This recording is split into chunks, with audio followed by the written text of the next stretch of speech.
Halo semuanya. Oke, kita langsung saja ya. Pernah dengar soal eksperimen perilaku yang jujur aja agak gila tapi super lucu? Nah, pembahasan materi kita kali ini bakal benar-benar mengubah cara pandang kita soal daya tahan dan kekuatan tekad manusia. Kita bakal bongkar habis-habisan apa jadinya kalau fisik dan mental kita didorong sampai ke batas maksimal lewat cara yang ya bisa dibilang sangat spesifik dan lumayan aneh. Siap? Ayo kita mulai.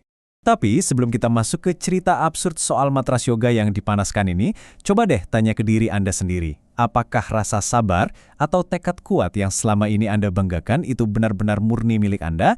Atau jangan-jangan itu cuma sekedar ilusi biologis? Coba simpan pertanyaan ini baik-baik ya, soalnya jawaban dari eksperimen ini bakal bikin Anda tercengang.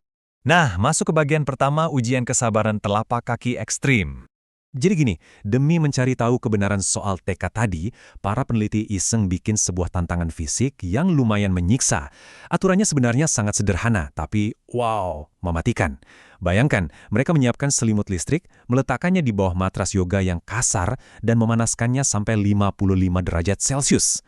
Terus, peserta disuruh berdiri tanpa alas kaki, menahan pose yoga seperti pose pohon atau pose pejuang, dan bertahan selama 10 menit penuh. 10 menit. Bisa dibayangkan kan sensasi panas luar biasa yang langsung menjalar dari telapak kaki itu? Dan yang bikin ini makin gila, Anda tidak bisa sekedar asal tahan sakit. Ada syarat gagal instan. Terpeleset sedikit saja, langsung gagal. Posturnya goyah, gagal. Mengeluh kepanasan, bilang saya menyerah, atau sekedar meringis kecil menahan perih, yup, langsung gagal di tempat. Jadi mereka benar-benar harus mempertahankan keseimbangan sempurna dan diam tanpa suara sedikit pun. Di bagian kedua ini, kita lihat reaksi berdasarkan kepribadian seiring waktu.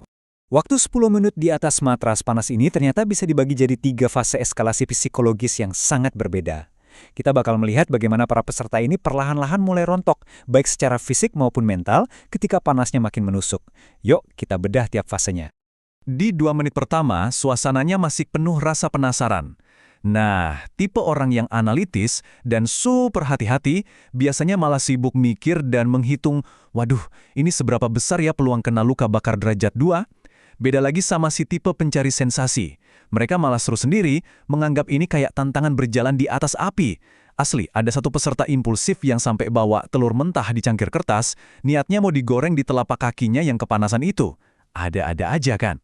Tapi masuk menit ke-3 sampai ke-6, nah ini komedi keputusasaannya mulai kelihatan. Banyak yang sudah nggak tahan dan mulai jengkrak-jengkrak, atau istilahnya melakukan tarik kacang panas. Ada yang sampai panik berteriak kalau kakinya mengeluarkan asap, padahal ya nggak ada asap sama sekali.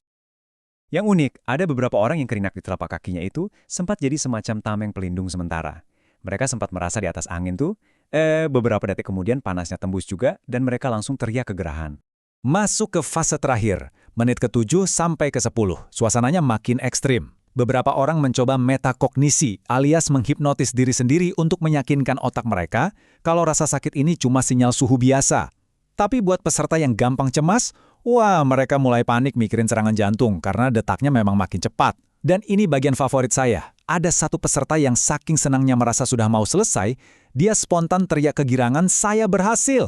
Di menit ke-9 lewat 30 detik. Gara-gara dia teriak dan posturnya rusak, dia langsung dinyatakan gagal. Padahal tinggal hitungan detik loh. Benar-benar nyesek rasanya. Terus di bagian ketiga ini, siapa sebenarnya yang bertahan paling baik? Kalau kita lihat datanya, ada perbedaan yang mencolok banget soal siapa yang akhirnya sanggup bertahan 10 menit penuh. Kira-kira ini murni karena tekad yang kuat nggak sih? Ternyata, data membuktikan kalau orang-orang yang terlahir dengan saraf kurang peka, tingkat kesuksesannya mencapai 70%. Terus orang yang sering meditasi juga lumayan tinggi, di angka 60%. Tapi, buat mereka yang tipenya ekstrovert, sangat penasaran atau impulsif, hampir semuanya langsung gagal, cuma 5% yang berhasil. Wah, jauh banget kan bedanya? Nah, di titik ini kita harus berhenti sejenak dan berpikir. Kesimpulan utama dari eksperimen yang absurd ini ternyata dalam banget loh, yaitu tidak ada kemenangan atas kehendak bebas. Jadi konsep tentang tekad yang luar biasa atau willpower yang katanya bisa menaklukkan segalanya, di konteks ini itu semua cuma mitos belaka. Jadi, di bagian keempat ini kita akan bahas ilusi yang disebut tekad. Mari kita ubah cara pandang kita terhadap semua yang baru saja kita bahas. Ini ternyata bukan ujian ketahanan mental, melainkan murni ujian genetika dan lingkungan. Orang-orang yang sukses bertahan itu bukan karena tekad mereka jauh lebih membara dibanding yang gagal, enggak sama sekali. Mereka berhasil karena secara genetik, sensitivitas saraf tepi mereka memang rendah. Atau mereka itu atlet yang punya adaptasi aliran darah luar biasa untuk mendinginkan kaki. Bahkan, kebiasaan masuk sauna sejak kecil bikin tubuh mereka beradaptasi dengan panas. Oh ya, dan jangan lupakan satu faktor lagi. Suhu ruangan pas tes itu berlangsung ternyata juga jadi penentu yang sangat besar. Dan ini fakta yang paling bikin geleng-geleng kepala. Bayangkan 2 orang berdiri di atas matras yang sama persis dengan suhu 55 derajat yang sama, tapi otak mereka menerjemahkannya sebagai 2 realitas yang sama sekali berbeda. Buat yang sarafnya kurang peka, matrasnya mungkin cuma terasa hangat-hangat kuku. Tapi buat yang sarafnya sensitif, 55 derajat itu benar-benar siksaan murni yang mustahil dikalahkan cuma dengan kata-kata motivasi atau afirmasi positif. Sekarang kita masuk ke bagian kelima, kasus kegagalan paling lucu.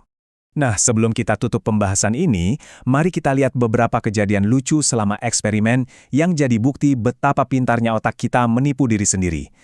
Ada satu peserta yang dari awal terus-terusan mengecek smartwatch-nya di atas matras. Dia lihat detak jantungnya tembus 130 dan dia cuma bisa bergumam kebingungan. Asli, dia bingung banget antara merasa ini tuh tekadnya yang membara atau jangan-jangan dia lagi panik total dan butuh pertolongan medis segera. Dan yang satu ini beneran paling epik sih. Ada satu pria yang merasa dirinya sudah mencapai tingkat pencerahan mental tertinggi. Bayangkan, dia berdiri tegap, penuh kebanggaan selama 10 menit karena merasa sukses menaklukkan rasa sakit yang luar biasa. Ternyata ujung-ujungnya dia malah kena mental karena panitia memberitahu kalau kabel selimutnya selama ini longgar dan gak nyala sama sekali. Wah, pikiran manusia itu memang luar biasa kan? Oh, jangan lupa sama pasangan yang satu ini. Pas lagi di tengah-tengah siksaan matras panas, mereka nggak sengaja bersentuhan tangan, terus tiba-tiba kayak dapat momen pencerahan bareng gitu loh. Mereka saling tatap, saling nanya, dan baru sadar betapa konyolnya hal yang lagi mereka lakukan ini. Akhirnya, mereka cuma senyum dan santai berjalan keluar dari matras bareng-bareng. Yap, kadang-kadang menyerah itu memang jadi pilihan yang paling logis sih. Pada akhirnya, eksperimen ini benar-benar bikin kita mikir kritis. Kalau hal sepele kayak suhu ruangan, genetika bawaan, atau cuma karena dulu waktu kecil sering diajak ke sauna, ternyata bisa nentuin titik batas kemampuan kita. Pertanyaannya, seberapa banyak sih porsi dari kesabaran atau tekad harian kita yang murni di bawah kendali kita sendiri? Mungkin ini saat yang tepat buat kita mulai lebih berbaik hati pada diri sendiri ya kan?